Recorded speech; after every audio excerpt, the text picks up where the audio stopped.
Valeu, sétimo ano. Olha só, hoje nós em classe nós estudamos um pouco sobre os efeitos do absolutismo, né? Tá bom?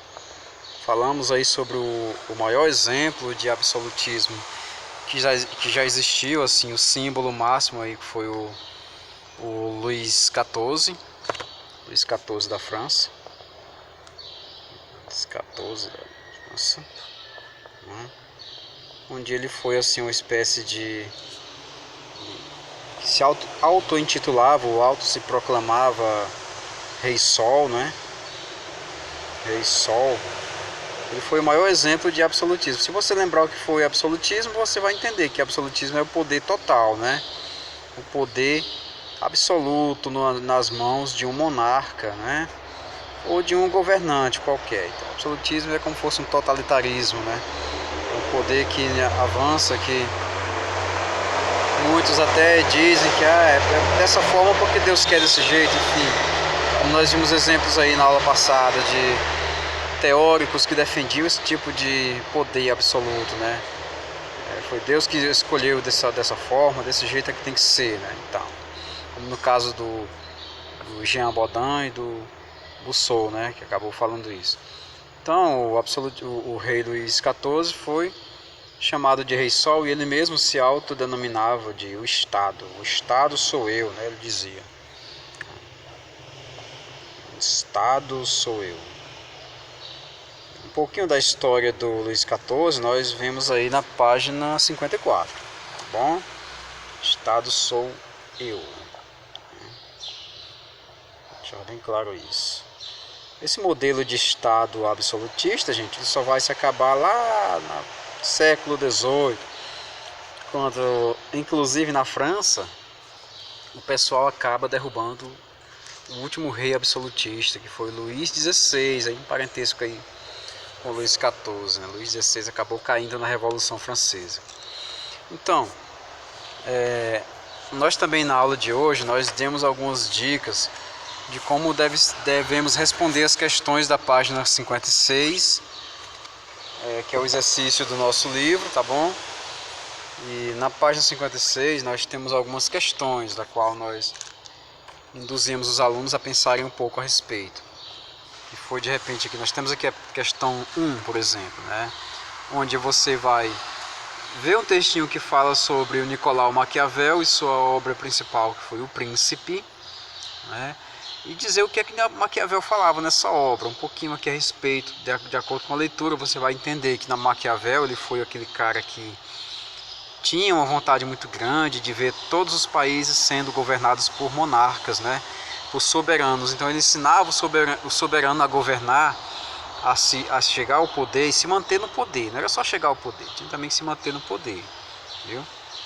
O que é que o Thomas Hobbes falava a respeito? Thomas Hobbes escreveu aquele livro lá chamado Leviatã, que nós explicamos aí na aula passada. O Leviatã era um monstro grande, gigantesco, mas um monstro que todos deveriam obedecer para viver em comunidade, né? O monstro abraçava todo mundo de uma vez só, então ninguém deveria ser melhor do que ninguém. Apenas o rei deveria estar no topo de tudo, porque o rei representava esse monstro. Esse monstro era o Estado, era o governo, tá bom? O Jacques Rousseau, que acabou, digamos assim, defendendo que o rei era um enviado de Deus, um predestinado de Deus, e ele deveria julgar de acordo com... e só Deus poderia julgar, né? Enfim, desse jeito aí. O Jean Bodin também defendeu a autoridade divina do rei, que o rei era todo poderoso, enfim, que ninguém seria capaz de ser maior do que um rei. Então, isso aqui, menino, pegava o pessoal pela lavagem mental, lavagem cerebral, acabava o povo acreditando. Tem mais questões aqui, por exemplo, nós estamos valendo aqui. A segunda questão: várias mudanças ocorreram no final da Baixa Idade Média por conta da grave crise da estrutura feudal e dando surgimento a um regime conhecido como absolutista. Sobre esse tema, responda: como se deu o processo de centralização do poder na burguesia? O processo de centralização do poder se deu exatamente por questões econômicas, como nós já vimos aqui em outras ocasiões. Os reis se juntaram, se uniram juntamente com a burguesia, né? A burguesia aí fizeram seus devidos acordos, né? Comerciais. A burguesia precisava de um rei que a representasse digamos, unificando moedas, criando um exército para proteger os negócios da burguesia, criando leis que fossem proteger também assuntos burgueses, enfim, né? Organizando o território para que fosse mais fácil exercer a profissão de burguês ou vendedor, enfim. E a burguesia financiaria muitos desses projetos. O rei, claro que receberia impostos da atividade burguesa, por isso um ajudava o outro. É como diz, uma mão lava a outra, né? Então tenta embolar o seu argumento a partir desse esquemazinho bem aí que dá certo, tá bom? A letra B da segunda questão diz assim: que mudanças ocorreram concernentes ao poder do rei após a união com a burguesia? Qual foi a mudança que aconteceu, né? Então foi o seguinte, ó, quando o rei chegou ao poder, o rei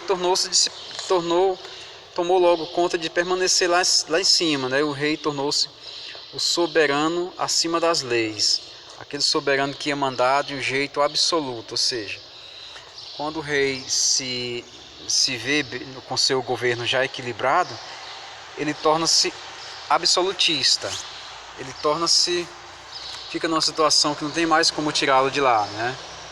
A letra C, que mudanças administrativas ocorreram em relação ao antigo modelo feudal, né? Aqui, no modelo feudal, a gente não vê essas coisas, mas no modelo mais atual de reinado tinha. Foi criado o exército, né? Foi ampliado o território, tá bom? Território, né? Foram criadas leis, né? Enfim, né? Foi, digamos assim, foi ampliado também o comércio marítimo, né? Comércio marítimo. Isso aqui em todos aqueles países tinham reis absolutistas. Inglaterra, França, Portugal e Espanha principalmente, viu, gente? O reinado aí deles era extremamente ligado às vontades do rei e às vontades da burguesia. Então, o rei mandava e pronto, acabou a história, não tinha conversa. Na letra D diz: de que modo a nobreza foi afetada com a crise do feudalismo? Muitos nobres sofreram muito com a crise do feudalismo, ou seja, quando o Estado Nacional começou a surgir. Muitos nobres provinciais, aqueles que viviam naqueles castelos, né, eles foram, digamos, de certo modo prejudicados, porque o sistema deles não funcionava mais, apesar deles teimarem em permanecer daquele jeito. Muita gente ainda, que não tinha muito o que fazer, ainda iam morar ao redor desses castelos, pagando impostos e tributos a esses nobres aí, né? Esses aí eram chamados de nobreza provincial, tá bom? Nobreza provincial. Essa se deu mais aperreada. A nobreza que se deu melhor um pouquinho foi a nobreza palaciana, né? A nobreza palaciana,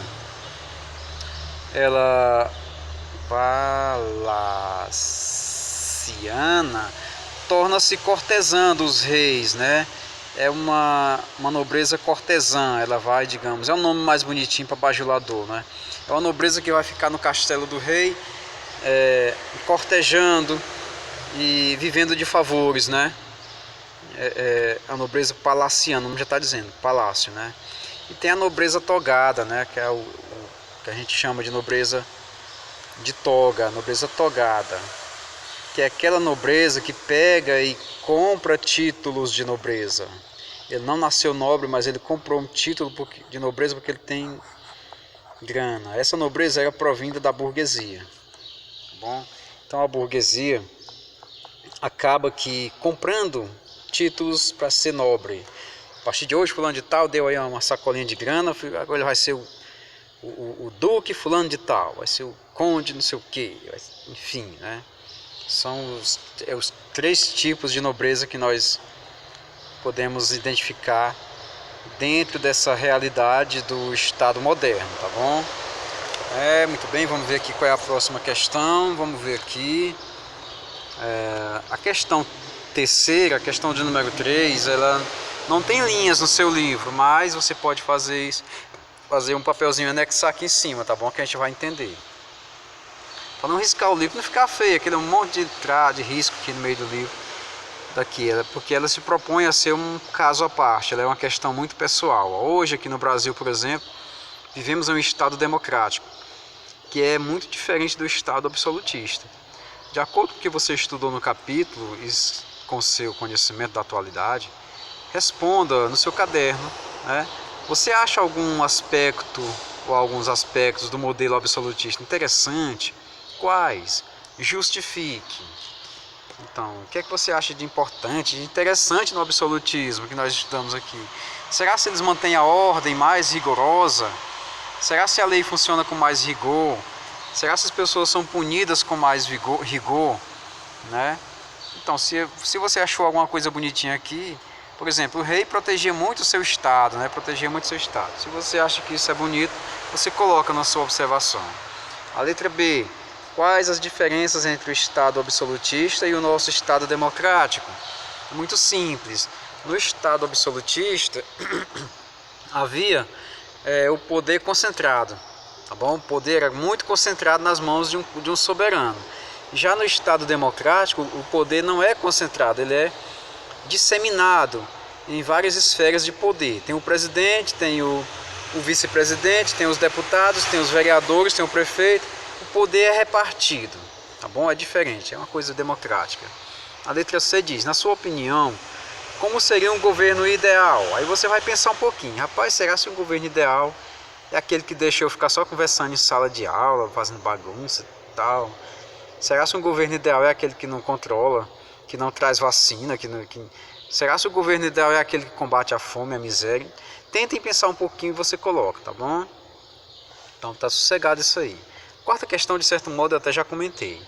Você vai só associar nobreza togada, nobreza provincial e nobreza palaciana às suas devidas alternativas aqui. Tá bom? Isso aí tá facinho. Vamos para a quinta. A quinta você vai colocar V ou F, conforme seja verdadeiro ou falso a afirmativa. Aí você vai dizer, como você pode notar, já está até feito aqui, mas por conta do surgimento da nobreza togada, ou seja, os burgueses aliados ao poder, os reis absolutistas facilitaram os negócios para a burguesia. Uma das medidas foi a liberação da concorrência entre produtos estrangeiros e mercadorias burguesas. Não tinha nada a ver isso aí não, viu gente? A nobreza togada não proporcionou essa união do rei com a burguesia não. Tá bom? E vamos mais uma só, e vocês fazem as outras. O Estado queria ser sustentado pelos burgueses, por isso proibiu a concorrência com o mercado. Certo, está correto, né? O Estado queria ser sustentado pela burguesia, por isso proibiu a concorrência de mercado. Ou seja, para concorrer com o produto do Estado, o rei cobrava um imposto para produto de outro país entrar no país. Então foi por isso que até hoje funciona esse método, né? De você cobrar imposto para produto de outro país entrar no seu, para não concorrer diretamente com o nacional. A 3. Dessa forma, as barreiras internas dos feudos eram um elemento que dificultava o comércio? Não necessariamente, tá bom? Isso aí não tem nada a ver com o que nós estamos vendo agora não. Tá? Os feudos foi uma história à parte, na verdade foi a partir dos feudos que o comércio nasceu, né? O comércio ampliou por causa do que estava produzindo nos feudos, tá bom? 4. No Estado absoluto, o rei era escolhido por voto popular e todos o deviam obediência. Eita, já pensou votar no rei? A cada 4 anos vai se candidatar o rei. Eita, menino, todo mundo corre para votar nas eleições. Não, gente, é falso, viu? O rei, ele nasce rei e passa a coroa para seus filhos e seus descendentes. Assim como uma rainha da Inglaterra um dia vai passar a coroa para um de seus filhos, foi no passado e é dessa forma no presente. Se o Brasil tivesse escolhido um rei, quando teve a oportunidade de escolher um rei, né, dificilmente esse rei poderia sair. Ele saía quando morria e deixava ainda seu trono para seu filho mais velho, de preferência. Se o mais velho não quisesse, o mais novo assumia. Aqui na questão de número 6, nós temos o seguinte, o mercantilismo foi um conjunto de práticas econômicas adotadas pelos estados absolutistas europeus, visando a acumulação de riquezas. Discorra sobre os métodos adotados pelos estados absolutistas para a acumulação de capital. Aí você vai ver aquela parte lá que fala de balança comercial favorável, metalismo, né? Protecionismo, colonialismo, intervenção do Estado, viu? Essa parte todinha aí. Você faz o tipo um resumozinho, coloca assim: balança comercial favorável, o que é isso? Você coloca. É quando você exporta mais do que importa, ou seja, você vende mais para fora do que compra de outro país. Isso aí é balança comercial favorável, tá bom? Aí você vai colocar bem organizadozinho. Aqui tá bagunçado, tá tudo misturado. Você coloca um abaixo do outro, fica mais bonitinho, né? Então, gente, essa nossa aula foi com algumas dicas para a gente fazer atividade. Amanhã nós continuamos, tá bom? Amanhã nós pegamos aí da 7ª questão em diante. Vamos dar mais dicas para você responder a atividade do livro. E então a gente fica por aqui, agradecendo que vocês assistiram até agora. Se cuidem, meus pequenos, porque o negócio tá brabo. Então vamos lá e até amanhã. Saúde, muita saúde a todos. Grande abraço do tio. Valeu.